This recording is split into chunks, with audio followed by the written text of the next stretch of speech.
continuar, respuestas. ¿Qué tendría que hacer ¿me podrían consensuado ayudar a los tres apagando sus jefes micrófonos, al por frente de la favor? gestión con los tres jefes de departamento y los coordinadores?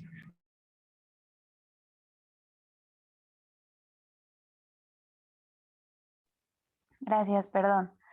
Bien, pues vamos a hacer un pequeño recuento un poco de lo que Redes quiere aportar en gran parte pues con este taller.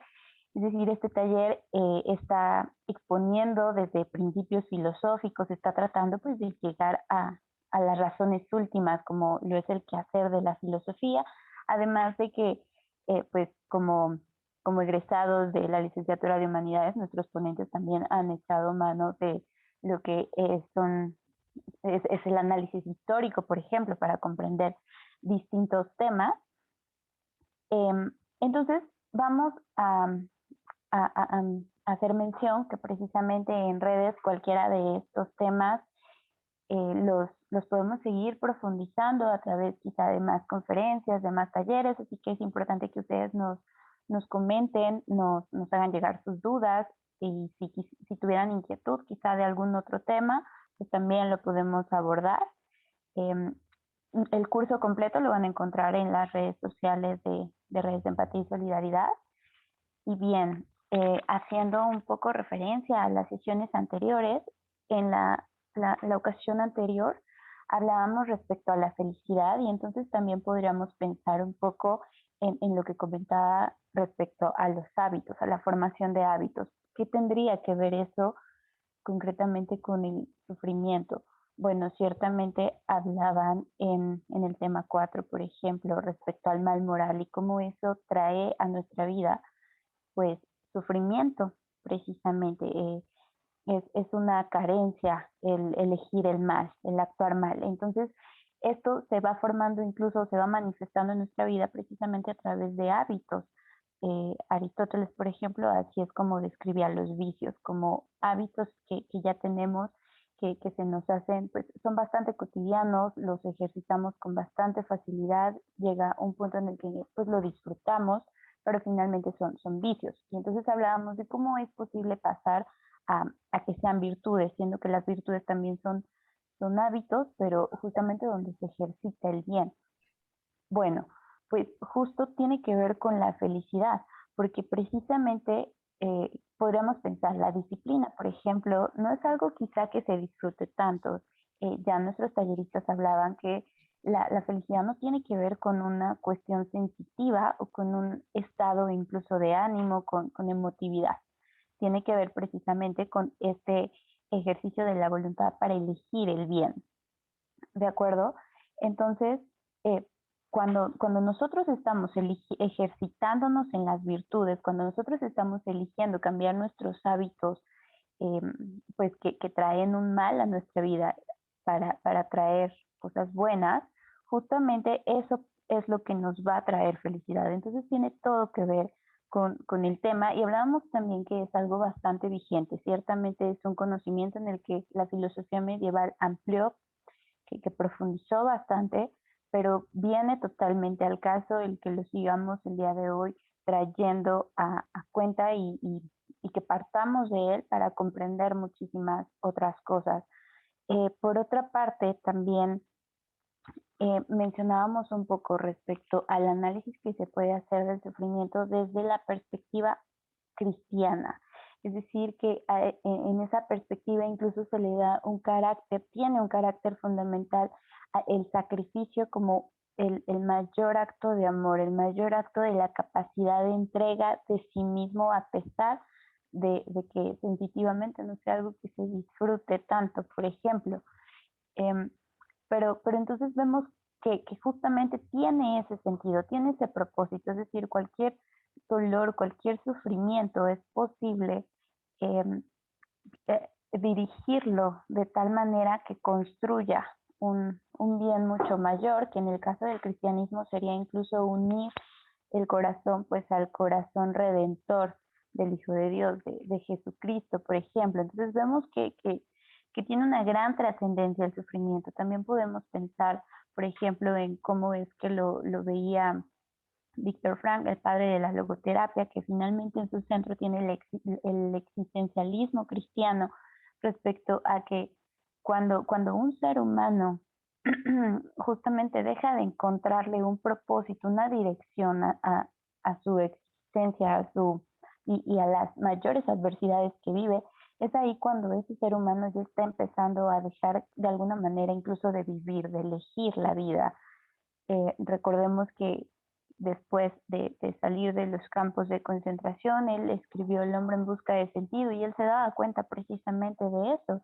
En sus compañeros, cuando ellos dejaban de encontrarle, de tener cierta esperanza por poder regresar algún día a casa, ellos empezaban a dejarse morir, ¿bien? Entonces, es otra de las respuestas que ofrecen. No es totalmente distinta, más bien es algo que va aportando justamente a esta necesidad que el ser humano tiene para comprender lo que está ocurriendo, saber, sufrir. También podemos hablar de lo necesario que es recalcar nuevamente que el dolor, el sufrimiento del alma para el ser humano es totalmente inevitable. Entonces, si pensamos, por ejemplo, en nuestros niños, a los niños que tengamos cerca, pues lo importante es no enseñarles no a evadir el sufrimiento como la cultura lo orienta, lo pide, lo busca, sino más bien a enseñar a sufrir, enseñar a darle un propósito, elegir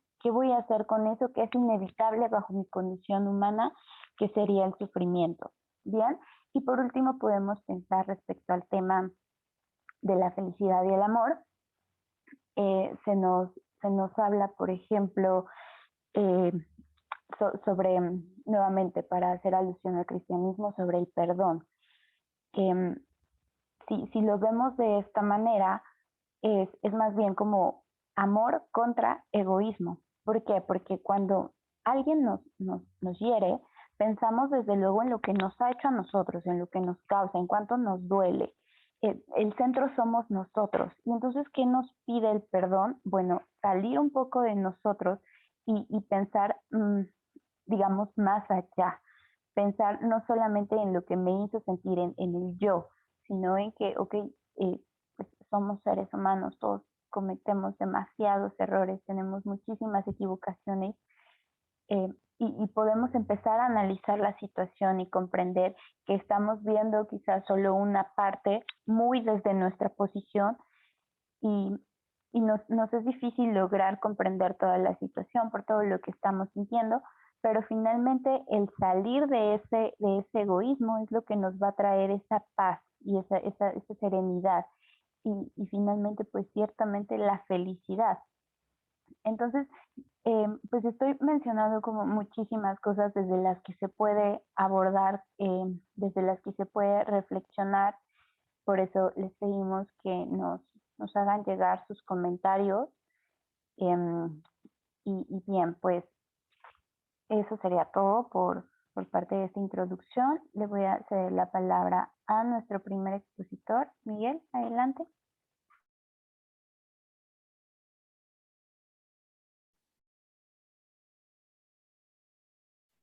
Bueno, muchas gracias, Giovanna.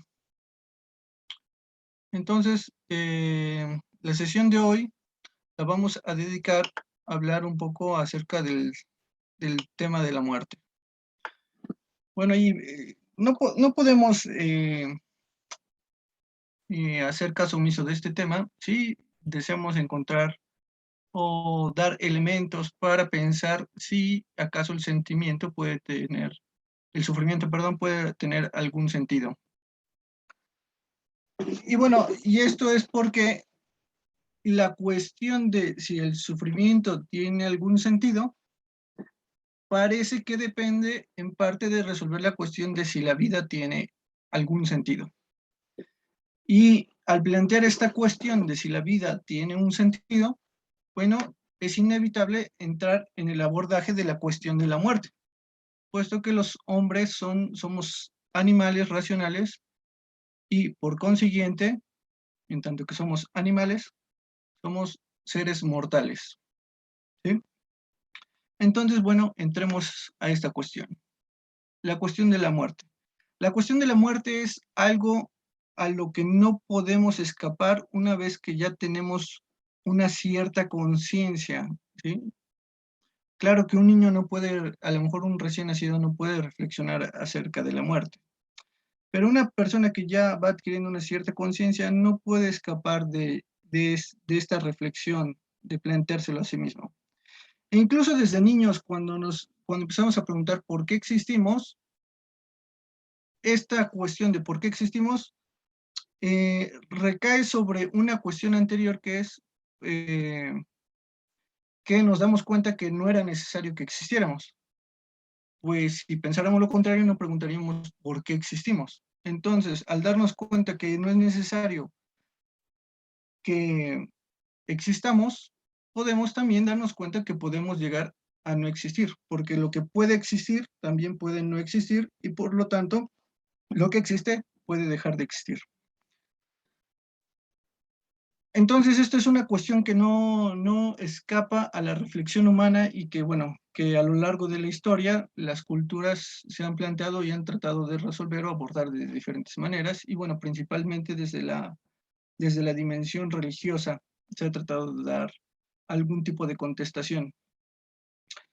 Por ejemplo, vemos en Platón ya desde el aspecto o la perspectiva puramente filosófica, que Platón concibe la filosofía precisamente como una preparación para la muerte. El filósofo debe estar en un constante estudio, ¿sí? Para tener un buen morir, es decir, en tanto que tenga una vida que haga un examen de sí misma y que sea digna de ser vivida, ¿sí? En los epicúreos vemos que ellos tratan como de anular la cuestión del dolor que nos puede representar la muerte. Y así, por ejemplo, vemos que Epicúreo tiene una frase famosa que nos dice que la muerte es una quimera porque mientras yo existo, no existe la muerte. Y cuando existe la muerte, ya no existo yo. La frase es muy lógica, pero parece poco convincente. En sí, si la muerte me adviene cuando ya no existo, y si mientras existo ella no está, entonces, ¿por qué preocuparnos por la muerte? Parece muy lógico, y sin embargo, la muerte es algo que nos preocupa. Séneca, por otro lado, y los estoicos buscaban la serenidad impávida ante la muerte. Y bueno, ellos pensaban que ella llega cuando el logos así lo determina, y en tanto que el logos lo determina, entonces la muerte es lo mejor y es lo que debe ser. Por otra parte, por ejemplo, el cristianismo nos habla de que la muerte adviene con el pecado original, ¿sí? Es decir, cuando el ser humano deja de cumplir una prohibición o deja de cumplir la voluntad de Dios, ¿sí? Cuando su voluntad se desvía de la voluntad de Dios, entonces viene el pecado y por él la muerte. Y bueno, es algo muy interesante porque también la muerte se presenta en otro aspecto, que por la muerte de Jesucristo el cristiano obtiene la salvación, ¿sí? Entonces en el cristianismo la muerte llega con el pecado original, pero si somos fieles a Dios, podemos tener esperanza de la resurrección y la felicidad eterna, ¿sí? Es decir, para el cristiano la muerte no es definitiva, sino que va a llegar a resucitar y bueno, va a llegar su alma se separa de su cuerpo, pero en algún momento su alma va a regresar a su cuerpo.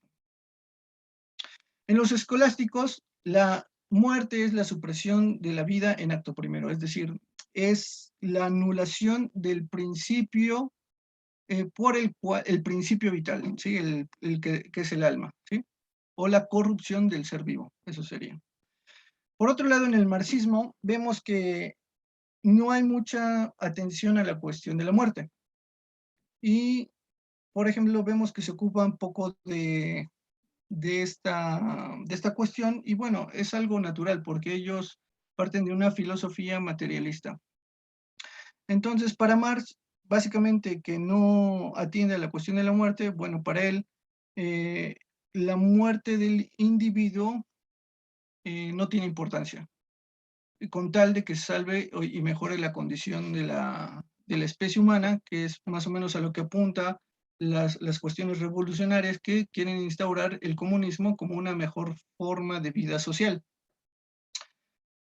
Y en este sentido se podría decir que la filosofía marxista es una especie de colectivismo, es decir, sacrifica el individuo o le pone menos importancia al individuo respecto de la colectividad, que debe de ser entendida esta colectividad en su totalidad de la especie humana, no como un concepto abstracto, sino como el conjunto de todos los individuos humanos. Bueno, se le ha reclamado al marxismo precisamente esta falta de atención a la cuestión de la muerte, siendo que casi toda la filosofía ha sido un tema primordial. Y bueno, los marxistas han contestado más o menos que, bueno, no es que a Marx no le importara la cuestión de la muerte, es que lo que le importa específicamente más es la muerte injusta que a veces se le da al trabajador y que ocurre bajo un cierto régimen, que es el régimen capitalista, en el que se aliena la vida del trabajador y este termina a veces muriendo antes de tiempo de forma injusta y violenta. Bueno, es chistoso porque para precisamente corregir eso, los marxistas llaman a una revolución violenta. Entonces hay una especie de oposición. Respecto de Nietzsche, por ejemplo, podríamos decir que Nietzsche ya está considerado dentro de la filosofía vitalista. Bueno, los vitalistas le ponen mucha atención a esta cuestión de la vida. Y bueno, en Nietzsche vemos que hay, por ejemplo, también una filosofía del superhombre, es decir, una superación del hombre para llegar a ponerse su propia moral, ¿sí? Es decir, vivir conforme a sus propias convicciones. Pero este superhombre no escapa al tema de la muerte. Entonces, bueno, podríamos ahí decir que a lo mejor Nietzsche tal vez intenta una especie de salvación ante esto, de que aunque hubiera un superhombre, tampoco este escapa a la muerte, bueno, hablándonos del eterno retorno, en el que él razona más o menos de la siguiente manera. Es decir, si el tiempo es infinito y el conjunto de elementos que componen el universo es limitado, bueno, entonces se van a dar una serie de combinaciones o toda la serie de combinaciones posibles. Ya se han dado y se van a dar de manera infinita. De modo tal que la circunstancia que estamos viviendo en este momento, tal y como la estamos viviendo, de hecho ya se ha repetido o se va a repetir un número infinito de veces. Más adelante, en la filosofía llamada existencialista, bueno, podríamos hablar de Albert Camus y de Sartre y de Heidegger. Para Camus, por ejemplo, la muerte es una alienación fundamental de la existencia que destruye su sentido. Y en este sentido, pues lo único que podría hacer el hombre de manera lógica sería suicidarse. Y digamos que está un poco relacionado también con la filosofía de Sartre. Para Sartre, por ejemplo, es un absurdo que hayamos nacido y es un absurdo que muramos. Para Heidegger, la muerte es como el cofre de la nada, como el cobijo del ser. Y bueno, esto podría ser entendido en que por una parte la muerte nos revela el ser, pero también por otra parte nos lo oculta. Bueno, nos lo oculta porque la nada nos lleva hacia la anulación, ¿sí? Al sumergimiento en la nada, en la que ya no es posible conocer nada, ¿sí? Se anula, se disuelve el ser. Pero por otro lado, nos lo descubre en tanto que la nada, ¿sí? También nos pone de frente a que anulados los existentes, ¿sí? Cuando, por ejemplo, llegan al término de su muerte, ¿sí? De algunos, eso nos hace ponernos frente al ser y olvidarnos, digamos, de lo ente, ¿sí? Es decir, entonces nos posibilita la apertura de que nosotros pongamos la atención en el ser por lo cual el ente es, ¿sí? Por otra parte, Freud ya en el psicoanálisis dice que en el fondo, o piensa que en el fondo nadie cree en su propia muerte y en el inconsciente todos estamos convencidos de que somos inmortales. Estos son algunos de los filósofos que han hablado acerca del tema de la muerte, pero son muchísimos más y no alcanzaríamos para describir su filosofía o la postura que han tomado respecto a este tema, pero bueno, solamente queremos subrayar algunas cuestiones. Por ejemplo, en la cultura oriental muchas veces se ve la muerte como una constante reencarnación, ¿sí? Es decir, que vamos adquiriendo nuevas vidas y que las vidas que adquirimos dependen de cómo hemos vivido, principalmente en el hinduismo. Y bueno, quería también citarles una frase de Unamuno, que aquí tengo, déjenme buscarla.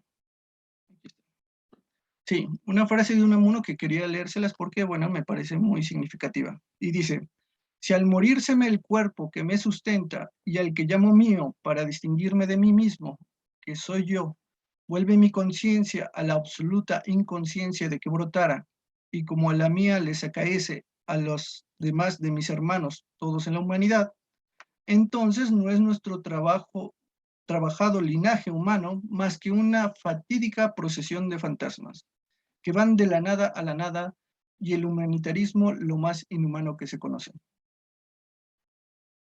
Bueno, entonces, esta frase, y junto con la de Sartre, de que dice, es absurdo que hayamos nacido, es absurdo que muramos, nos plantea la cuestión de, bueno, la muerte, cuál es la significación de la muerte en la vida y si tiene sentido. ¿Sí? Bueno, y sobre esto podemos adoptar dos posturas, es decir, o un pesimismo absoluto o un optimismo absoluto, ¿sí?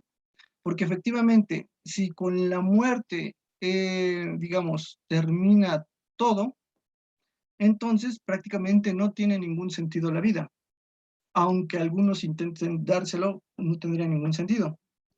Porque entonces ninguna cosa realmente valdría, ¿sí? Es decir, si todo lo que yo hago, ¿sí? Si por ejemplo el comer, el nutrirme, el buscar trabajo para mi sustento, el buscar el conocimiento, el buscar el amor, si todo eso, todas esas cosas que voy adquiriendo, el valor del conocimiento que tengo en mi mente, el valor de sentirme amado, el valor de amar a los demás, si todo eso perece al final del día, entonces todos esos valores se perderían.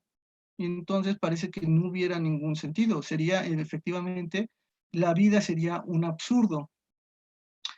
Frente a la muerte también se puede tener un optimismo absoluto. Y me parece que de hecho esta es la postura o la única postura razonable, es decir, se tiene un pesimismo absoluto y entonces tendríamos que ser consistentes con ello y llegar a que la vida realmente no tiene ningún sentido, o se tiene un optimismo absoluto que parece lo razonable, ¿sí? Bueno, ¿y cómo se podría obtener ese optimismo, ¿sí? Habíamos dicho cuando hablamos de las clases sobre las cosmovisiones que estas son muy importantes porque en parte de ella depende que nosotros le demos un sentido a la vida o no se lo demos. Por ejemplo, una religión me podría plantear por las creencias que me da las creencias como actos del espíritu en los que yo asiento a cosas como si fueran verdades, ¿sí? Le podría dar un sentido a mi vida. Y de hecho es muy importante para las culturas de la religión precisamente por esto, porque le da un sentido de vida a las personas, a las relaciones que se establecen en sociedad, y les da un lugar a cada una de ellas, ¿sí? Entonces, les da un horizonte por el cual pueden vivir y hacia el cual se dirigen. Cuando falta esto, bueno, ese sentido del horizonte tiene que ser sustituido por otras cosas, que aunque a lo mejor ya no terminan siendo precisamente cuestiones acerca de la divinidad, en tanto que la religión significa relación con lo divino, terminamos los hombres comportándonos con esas cosas a falta de lo divino como una relación religiosa, ¿sí? Es decir, terminamos por divinizar algunas cosas como si fueran dioses, aunque realmente no cumplan con los atributos que Dios requiere. Bueno, entonces podríamos preguntarnos, ¿la vida termina completamente con la muerte o qué es la muerte. La cuestión de la muerte es solamente un tema ontológico o solamente biológico o es ambos, ¿sí? Podría ser que la muerte solamente fuera la terminación de ciertas funciones biológicas y que la muerte no sea realmente la terminación de la vida, sino simplemente la terminación de estas funciones biológicas, ¿sí? A veces se considera que la muerte es la terminación de la vida, pero entonces tendríamos que reducir lo que es la vida a las funciones puramente biológicas para llegar a eso. A veces se considera que la vida no solamente es sino una forma de organización de la materia, ¿sí? Pero aquí habría que preguntarnos, ¿y de dónde viene esa organización de la materia? ¿Cuál es el principio o la causa que explica tal organización? Aquí podríamos servirnos también de esta pregunta para refutar un poco el materialismo. El materialismo no puede responder a esa pregunta, porque no puede decir que la organización de una materia, de las formas vivientes, que esa cierta específica organización de esa materia, se debe al principio por el cual, con el cual ella está organizada. Por ejemplo, no podría decir, el principio que explica tal organización de la materia es la materia misma, ¿sí? Sería un absurdo. Precisamente aquí se ve también, por ejemplo, el error del materialismo. El materialismo quiere plantear que o bien todo es materia o todo surge de la materia. Pero si todo es materia, entonces las cosas materiales ya no se distinguirían unas de otras. Porque si una cosa es diferente de otra, no puede serlo respecto de su principio de materia, sino que tiene que serlo respecto de otro principio. Es decir, esta cosa se distingue de otra, o bien porque está organizada de una manera diferente, o bien porque es otra unidad. Si está organizada de una manera diferente y es otra unidad, es que entonces hay un principio o una causa explicativa que no puede ser la materia, por la cual ella es diferente de esta otra cosa. Y entonces se requiere otro principio explicativo, que es el principio de la forma, de la cual nos habló Aristóteles. Entonces tenemos que para explicar la realidad necesitamos dos principios, un principio de determinación que determina y un principio determinable. Es decir, la materia es el principio determinable y la forma es el principio que determina, es decir, lo que da la estructura, la organización específica a la materia. ¿Sí? Bueno, con esto creo que sería suficiente para refutar la concepción materialista. Pero entonces, en la cuestión de los seres vivos, podríamos explicar, bueno, ¿y de dónde viene esa organización específica, esa estructura de lo que llamamos vivo? Y bueno, no puede ser de la materia. ¿Por qué? Porque si viniera de la materia, entonces toda materia sería materia viva, pero no toda materia es viva. Por lo tanto, el principio de la vida no puede ser la materia. Necesitamos otro principio explicativo, entonces recurrimos a la forma, que no es la figura, es una forma sustancial. La forma es lo que explica precisamente el tipo de organización y estructura de la materia. Y en los seres vivos, esta forma se le llama alma, en términos filosóficos. Hoy en día, antes de pasar abundar un poco más en esto, quisiera decir que hoy en día, en la cultura, por nuestra cultura, el tema de la muerte ha sido un poco relegado, o se le oculta, o no se quiere hablar mucho de la muerte, ¿sí? Cada vez más se le deja de tratar de manera directa en las conversaciones, incluso, por ejemplo, las formas de prácticas de la redención del culto hacia los muertos van cambiando. Por ejemplo, antes moría una gente y a lo mejor se le tenía que velar el cuerpo, hacerle una ceremonia, etcétera, etcétera. Hoy en día no ha dejado de pasar eso, pero bueno, ya hay otras prácticas, ya por ejemplo ya no se vela el cuerpo, por ejemplo ya ocurre la incineración, y bueno, parece que no queremos tratar tanto con el tema de la muerte. Por ejemplo, en la cuestión del aborto, que es una acción que implica la terminación de la vida de un nuevo ser humano, bueno, tampoco se quiere tocar la cuestión de la muerte. Y se habla, por ejemplo, hoy de embarazo interrumpido. Por ejemplo, la cuestión de la eutanasia, que le llaman la muerte asistida, ¿sí? Que que se dice que, bueno, los seres humanos tenemos derecho a una muerte digna y que, bueno, podemos decidir cuándo morimos.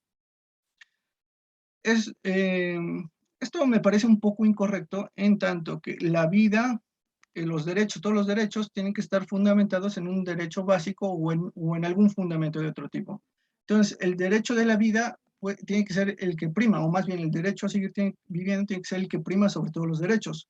Si se cae el derecho a seguir viviendo, entonces se derrumban todos los derechos, como si quitáramos los cimientos de un edificio, se caen todos. Entonces, por ejemplo, en la cuestión del aborto, cuando se dice que tenemos derecho a decidir, y ese derecho implica el derecho a terminar con la vida de un ser humano en estado embrionario fetal, bueno, hay una especie de contradicción, porque si demandamos un derecho sobre el cuerpo, es que estamos fundamentando ese derecho en el derecho a seguir viviendo. El derecho a decidir sobre nuestro cuerpo no puede ir sobre el derecho a seguir viviendo, porque si va contra él, entonces lo derrumba y ese derecho cae. También pasa esto en la cuestión del suicidio. Si nosotros, por ejemplo, decimos que tenemos derecho a decidir cuándo quitarnos la vida, entonces eliminamos la condición por la cual decimos que tenemos ese derecho. Atacamos el fundamento mismo, la base misma, que da la condición de posibilidad de hablar de un derecho a quitarnos la vida. Entonces es una contradicción. Entonces llegamos a este absurdo. Ahora bien, entonces decíamos, ¿podemos tener un optimismo frente a la muerte? Me parece que sí. Me parece que sí, entendiéndolo desde la filosofía, incluso desde la religión, a la cual no debemos por qué oponernos, puesto que no es irracional. Entonces, bueno, para la filosofía escolástica, por ejemplo, la inmortalidad del alma, que es el principio vital de los seres humanos, no tenía que ser demostrada, ¿sí? Cosa muy diferente a la cultura de nuestra época. O sea, por ejemplo, hoy nos podrían decir, si tú dices que el alma humana o el principio vital del ser humano es inmortal, entonces demuéstralo. Pero en la antigüedad, la carga de la prueba no caía a quien afirmaba la inmortalidad del alma, sino a quien la negaba. Y esto por cuestiones filosóficas que explico brevemente. Lo que puede llegar a corromperse en el sentido de descomponerse ontológicamente, y esto es lo que ocurre a la hora de que un ser humano muere, ¿sí? Tiene que tener una condición de posibilidad para que se descomponga. ¿Y cuál es la condición de posibilidad que da lugar a la descomposición o corrupción que llamamos muerte en el ser humano? Bueno, lo que da lugar a esa condición de posibilidad es la composición misma, ¿sí? Es decir, que en el ser humano, lo que llamamos ser humano, es una realidad corporal, física, que no es puramente corporal, porque su estructura, ¿sí? Está explicado por un principio. La materia determinable a la determinación del principio de la forma que lo estructura y organiza de una determinada manera, ¿sí? Pues bien, estos principios no son corrompibles ellos mismos. Lo que es corrompible es el compuesto, ¿sí? Es decir, si tengo algo que es compuesto, eso se puede descomponer, ¿sí? Por eso puede ocurrir la muerte en el ser humano, ¿sí? Porque se puede descomponer. Pero el principio mismo, ¿sí? Que es simple, no puede descomponerse y por tanto es inmortal o imperecedero. Esto, por ejemplo, está en consonancia con un cierto principio de la ciencia. Por ejemplo, se dice, la materia no se crea ni se destruye, tan solo se transforma. Exacto. La materia como principio indeterminable no se crea ni se destruye, tan solo se transforma. Y esto lo vemos en la muerte de todos los seres vivos. Vemos que un ave muere, su cuerpo cae a la tierra y bueno, empieza una descomposición, una degradación por la cual la materia que componía el cuerpo del ave pasa a incorporarse ahora a otros elementos de la naturaleza. Es absorbido por bacterias, por gusanos, se desfragmentan los elementos químicos, etcétera, etcétera. La materia como tal no se destruye. Desapareció el ave, pero la materia no se destruyó. Ahora bien, ¿qué pasa con el principio formal? ¿Sí? Pues el principio formal tampoco puede destruirse en tanto que es un principio simple, ¿sí? Lo que es simple no puede descomponerse. Entonces, el principio, ¿sí? Ese no puede desaparecer. Así como ni la materia ni la materia no se crea ni se destruye, tan solo se transforma, entonces tampoco el principio vital tampoco ni se crea ni se destruye, tan solo, bueno, no se transforma, no se puede se transformar, porque lo que se transforma es por acción de la forma, porque una forma se va y otra viene. La forma no se puede transformar. Entonces llegamos a que en el ser humano, que tiene como principio vital eh, la esencia humana, ¿sí? No puede perecer, es inmortal. ¿Por qué? Porque precisamente es un principio ontológico del ser constituyente del ser humano. Pero aparte, ya con esto sería suficiente para creer que el alma humana no muere, no perece, por simple razonamiento filosófico. Pero si acaso también se quisieran demostraciones sobre la inmortalidad del alma humana, también se podrían dar y se han dado a lo largo de la historia y varios filósofos la han dado. Desde luego, estos razonamientos no generan una certeza como lo podría generar un argumento matemático, pero que generan una certeza razonable para pensar que el alma humana es inmortal. Por ejemplo, el hecho de que el ser humano pueda conocer los cuerpos. Si el ser humano puede conocer los cuerpos, es que la forma del cuerpo no está en la mente, es decir, no es intrínseca a la mente. Por ejemplo, hablemos de los árboles. El hombre puede conocer los varios árboles. Si la forma del árbol, en tanto esencia, en tanto naturaleza, fuera intrínseca a la mente humana, entonces no podría conocer la forma del árbol, porque para que se haga presente en la mente humana, la forma tiene que ser recibida por la mente. Pero si ella misma tiene esa forma, entonces no puede recibirla. Otro argumento que se puede dar es precisamente por la cuestión de la naturaleza del entendimiento humano. Ya habíamos dicho en otras sesiones que el entendimiento humano es inmaterial. Y bueno, ¿cómo podemos llegar a esto? Porque el objeto de la facultad determina o especifica a la facultad.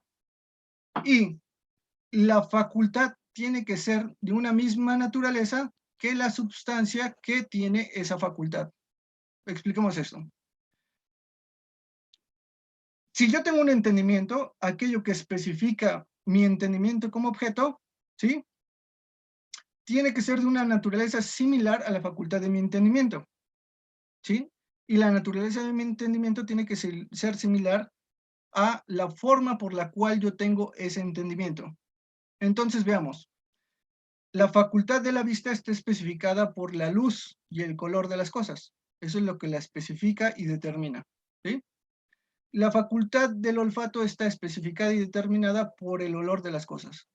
Vemos que las facultades sensibles, todas ellas se especifican por algo que es singular y concreto, por este olor en específico, por esta luz en específico, por este sonido en específico. Ahora bien, ¿qué pasa con el entendimiento? El entendimiento, su objeto, lo que lo especifica, es el ser de una cosa, pero en su naturaleza, en su esencia, es decir, en universal. No este árbol, sino el árbol. No este perro, sino el perro, la esencia de perro. Yo puedo conocer la esencia de perro, aunque todos los perros después se mueran, yo puedo seguir conociendo la esencia de perro. Entonces, lo que el hombre conoce con su entendimiento es una esencia de las cosas y esta esencia es un universal, es decir, apto para estar en muchos al mismo tiempo. Y en tanto que es apto para estar en muchos al mismo tiempo, es decir, la esencia de perro la puede tener este perro, el otro perro, y incluso los perros que vayan a existir en el futuro, entonces eso es inmaterial, porque la materia solamente ocupa un lugar y un espacio, y no puede ser, un cuerpo no puede ocupar el lugar de otro cuerpo, sino lo desplaza, ¿sí? Pero la esencia de perro puede estar en este perro, en el otro perro. Entonces, eso, para que la esencia de perro esté en todos los perros y también en mi entendimiento por abstracción, esa esencia tiene que ser inmaterial. Ahora bien, si el objeto de mi facultad es inmaterial, entonces mi facultad también es inmaterial. Es decir, mi facultad de entender también es inmaterial. Por tanto, también la esencia o la forma que me da el entendimiento, que es a saber la esencia humana, lo que me da mi animalidad y racionalidad en conjunto, también es algo inmaterial. ¿sí? Entonces, por este lado también se ve que el alma humana es inmaterial, y en tanto que es inmaterial es inmortal, porque lo que es mortal es precisamente aquello que puede descomponerse, perecer. Pero lo que es simple no puede perecer, no puede descomponerse y por tanto es inmortal. De esta manera, y bueno, hay más argumentos en los cuales ustedes podrían abundar ya por su parte, si les interesa el tema, podemos llegar a pensar con un pensamiento razonable, decimos, tenemos fundamentos razonables para pensar que el alma del ser humano es inmortal. Y si es inmortal, entonces todo lo que nosotros vivamos, todos los valores que vayamos adquiriendo, tienen un sentido, ¿sí? Porque el ser humano es inmortal en su alma. Bueno, hasta aquí lo dejamos, pero podríamos decir, entonces, si la vida del ser humano es inmortal y tiene un sentido, entonces el sufrimiento, que a lo mejor no tiene un sentido en sí mismo, puede servir respecto del sentido general y último de la vida humana.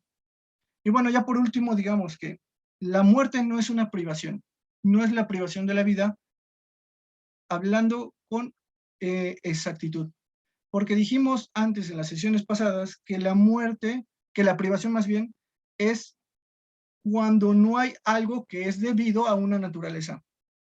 Pero nosotros los seres vivos, la vida no es algo que nos es debido. Por lo tanto, la muerte no es una privación. Y bueno, quizá la muerte, bueno, esto ya es una reflexión, quizá la muerte, simplemente lo que llamamos muerte, sea la terminación de ciertas funciones biológicas, que como tal no es la vida en sí mismo, sino ciertas formas en que se presenta la vida en los organismos corpóreos. Bueno, muchas gracias.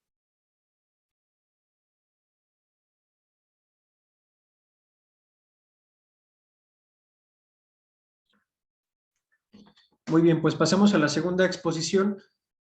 Ya nos ha hablado Miguel acerca de la muerte y bueno, este tema es imprescindible para entender la libertad, porque en el ejercicio de nuestra libertad, la dirección que nosotros decidimos imprimir a nuestros actos, a nuestra vida, siempre tiene algún vínculo en última instancia precisamente con la noción que nosotros tengamos acerca de la muerte. Si pensamos que después de la muerte hay algo más o no, si pensamos que en la muerte el yo ya no tiene ninguna cabida, o si el alma ya no tiene ninguna cabida, como si todo absolutamente se extinguiera. Todo lo que me conforma, lo que constituye mi espiritualidad, mi interior, mis pensamientos, mis deseos, si todo eso se extingue completamente con la muerte, o de alguna forma alguna de estas facultades tiene una continuidad. Y bueno, para hablar de la libertad relacionada con el sufrimiento, tenemos que entender que la libertad humana es algo que posibilita justamente muchos males. No posibilita todo el mal, porque como hemos visto, el mal es una privación de un bien que se le debe a una cosa según su modo de ser, y si lo vemos en ese sentido, pues no podemos decir que es responsabilidad del ser humano, por ejemplo, que una flor no florezca en medio del bosque donde no ha pasado ningún ser humano. No podemos decir que la muerte de algún animal en el fondo del mar que no tiene nada que ver con la obra del ser humano, pues es responsabilidad del ser humano. Es decir, la existencia misma de la muerte, al menos en sentido filosófico, no es responsabilidad del ser humano, no forma parte del ámbito de su libertad. En otras palabras, no somos libres de decidir si nos morimos o no nos morimos. Podríamos decidir cómo morir en algún momento, en eso consiste de alguna forma el suicidio, pero no podemos decidir si nos vamos a quedar vivos por toda la eternidad o no. Ahora, hablando de esto, se puede comprender que gracias a que yo tengo la capacidad de decidir cuál va a ser mi próximo paso, mi próxima acción, es que el mal, por lo menos tratándose de los males que más nos hacen sufrir o que hacen sufrir a la mayor cantidad de personas, que son justamente los males morales, entonces ahí sí tiene todo que ver con la libertad, porque dentro del territorio de la moralidad, nosotros somos quienes ponen la agencia, es decir, nosotros somos los dueños de los actos, que en este caso del mal moral serían actos malos. ¿Y por qué la libertad tiene que ver con el sufrimiento siguiendo este hilo? Pues porque todo mal moral siempre acarrea sufrimiento, y este sufrimiento va a ser proporcional, por supuesto, a la cantidad de decisiones moralmente malas que tomemos, y por supuesto también estará relacionado con la gravedad de ese mal moral. Así, si yo decido quitarle la vida a un hombre porque el hombre no me agrada, si ese hombre tiene familia, o sea, yo le estaré proporcionando la causa a su familia de un enorme sufrimiento que consiste no solo en la muerte, porque como he dicho, la muerte misma no depende del ser humano, puesto que todos vamos a morir, pero sí le estoy acarreando un sufrimiento mayor por el simple hecho, o por el hecho de que la vida le fue cortada por una decisión libre de otra persona. En este caso, por mi decisión. Y por supuesto, esto acarrea un conjunto de sufrimientos para sus seres queridos. Y esto se puede entender también en la vida de cualquier persona en muchos ámbitos, en muchos aspectos. Por ejemplo, sufrimos cuando perdemos a un ser querido, y no solo con la muerte, sino cuando experimentamos un abandono. El abandono, en cuanto tal, es decir, en cuanto a que alguien ha decidido abandonarme, es causado por la libertad de alguien. Es decir, que la persona que me abandona decidió libremente o voluntariamente abandonarme. Y también cuando se pierde a la persona amada, por ejemplo, como pasa mucho en las relaciones de pareja, que las personas se conocen, se enamoran, deciden unirse de alguna forma sentimentalmente, y luego alguno de los dos o los dos deciden el término de esa relación. Esto también acarrea sufrimiento, y por supuesto, en este sentido, el sufrimiento se podría entender como algo que se aminoraría de usar de otra manera la libertad, porque lo que ahí estaría faltando es justamente el amor como un factor que se debe tener en cuenta a la hora de razonar, a la hora de entender, a la hora de proyectarnos alternativas, porque si no hay amor, no, bueno, de ahí se sigue que no vamos a tomar una decisión que se dirija hacia la consecución o la preservación de un amor, y es el caso de muchas rupturas de personas que se aman.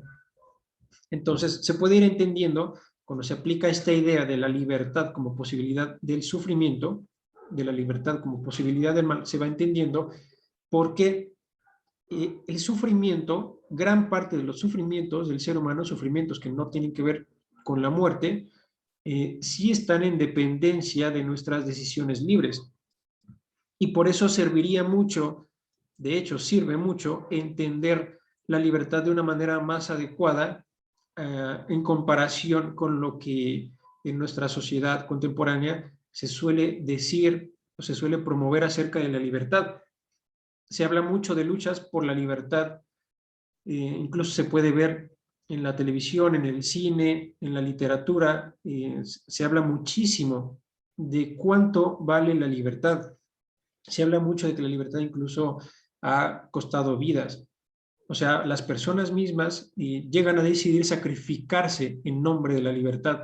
Pero ¿qué es esta cosa llamada libertad que es tan importante, que es tan valiosa? Pues bueno, vamos a hablar primero de cómo se entiende la libertad, como decía, en nuestras sociedades contemporáneas o sociedad contemporánea. Pues como se entiende es en el sentido que le ha venido dando la ideología llamada liberalismo. Una ideología que en el siglo XVIII se fue germinando sobre la tierra fértil del racionalismo.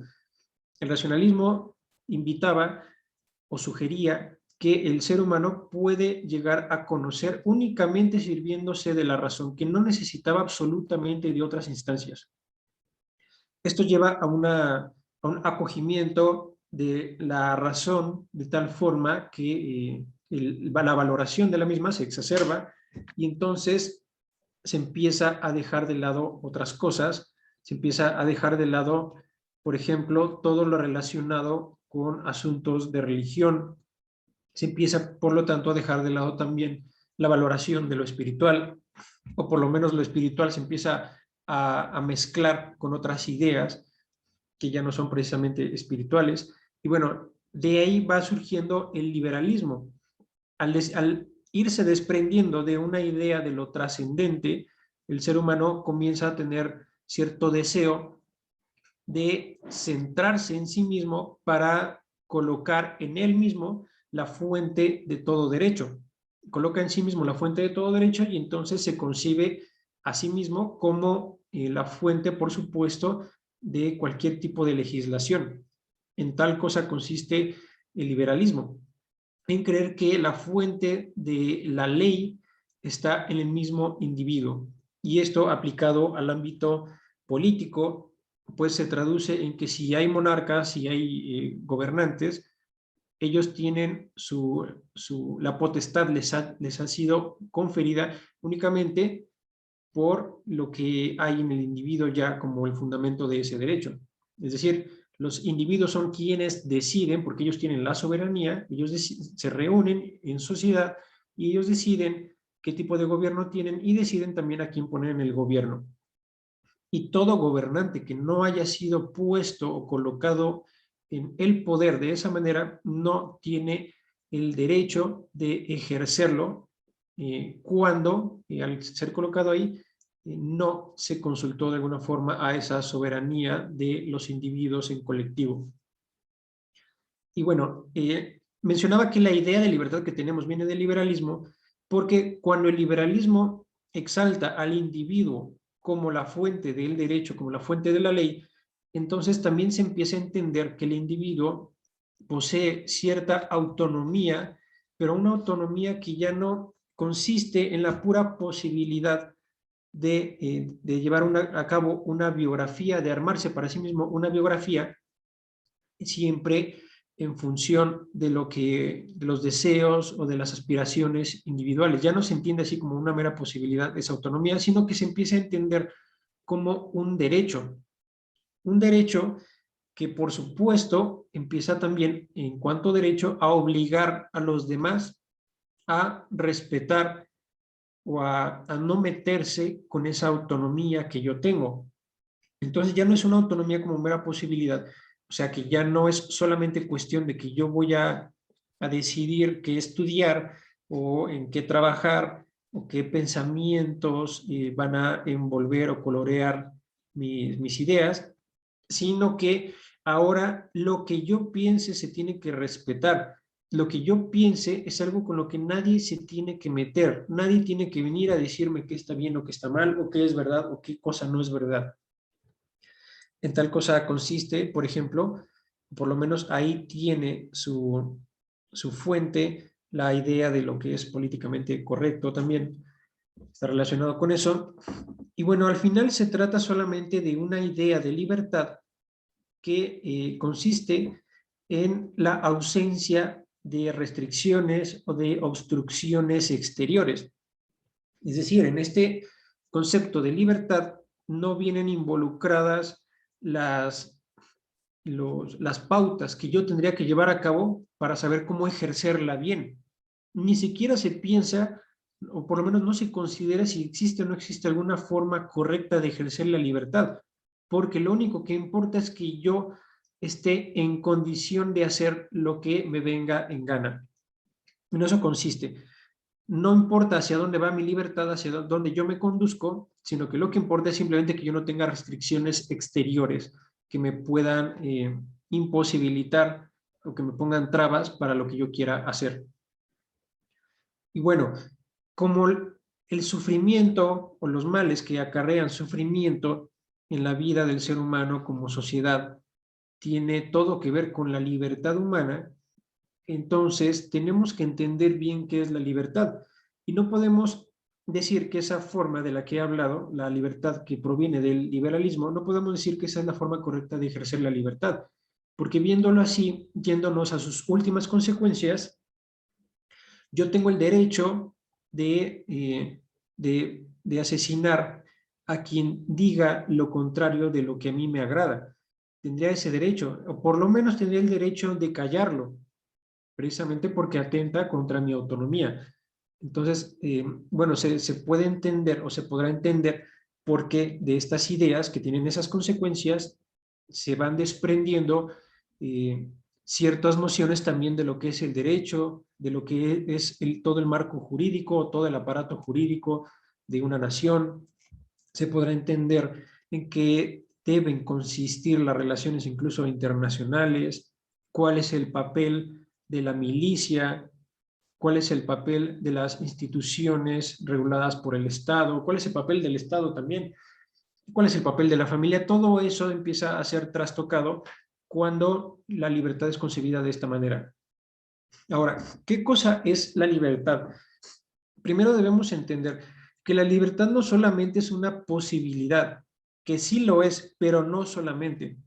La libertad sí es algo que nos permite tomar decisiones a nuestra manera y siguiendo nuestras propias aspiraciones. Pero la libertad, así como la voluntad y la inteligencia, no solo son posibilidades, sino que tienen un término llegado al cual además se perfeccionan, pues la libertad también. La libertad como posibilidad, repito, nos permite elegir entre alternativas y nos permite también nosotros mismos tejer otras alternativas en caso de que no las encontremos por ahí en el abanico de opciones. Pero además de eso, la libertad sí tiene un término llegado al cual se va a perfeccionar y pues se entenderá que la libertad, toda vez que no esté perfeccionada, pues está carente de algo, le falta algo, está de alguna forma, si no corrompida, por lo menos está en estado de desarrollo, por así decirlo. Ahora, ¿cuál es ese término con el cual la libertad se perfecciona? Que de hecho la libertad es para eso, para llegar a ese término. Bueno, ese término no es otro que el bien mismo. La libertad no solo es una posibilidad, sino que es una posibilidad que nos llama para perfeccionarse, y dicho en otras palabras, también para perfeccionar al ser humano, es una facultad que nos llama a elegir el bien. Entonces, de ahí también se puede deducir que es más libre una persona cuanto más haya perfeccionado esa capacidad. ¿Y cómo se perfecciona? Pues eligiendo el bien. Y entonces, no solamente se trata de elegir el bien, porque bienes hay muchos también, pero entre estos bienes, pues hay una diferencia de grado. Entonces, ¿cómo se va perfeccionando la libertad también? Pues eligiendo el mayor entre estos bienes.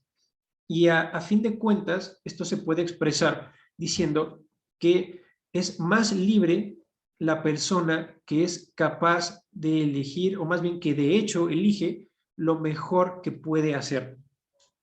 Hace lo mejor que puede hacer como ser humano, elige los bienes mayores siempre, y no solo los elige siempre, sino que eso se convierte en un hábito, porque no se trata solamente de elegir, por ejemplo, accidentalmente lo que constituiría el mayor bien, sino que uno ya está dispuesto a elegir el mayor entre todos los bienes.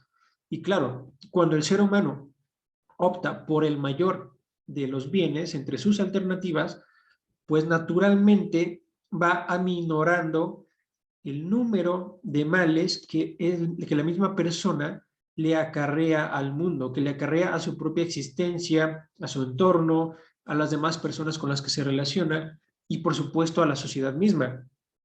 Y tenemos a muchos políticos que toman decisiones terribles y las toman libremente, sea que estén impulsados por alguien superior o sea que simplemente a ellos se les antoja decidir de esa manera, toman malas decisiones. si ellos estuvieran dispuestos a tomar la mejor decisión, es decir, a elegir el mayor bien, por ejemplo, en el caso de la política, pues siempre optar por el bien común, entonces se disminuiría radicalmente la cantidad de mal y por lo tanto la cantidad de sufrimiento. Y bueno, con esto termino esta parte acerca de por qué quien es más libre disminuye el mal. Y claro, esto es algo que aplica para todos los seres humanos, para todos los individuos.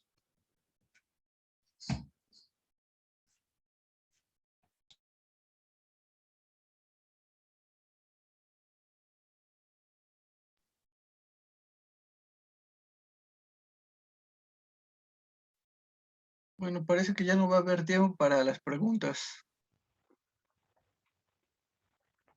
No, pero igual pueden enviar sus respuestas, sus comentarios, sus preguntas al grupo de WhatsApp. Eh, Muchas gracias a la división por apoyarnos con la grabación y con la transmisión en vivo.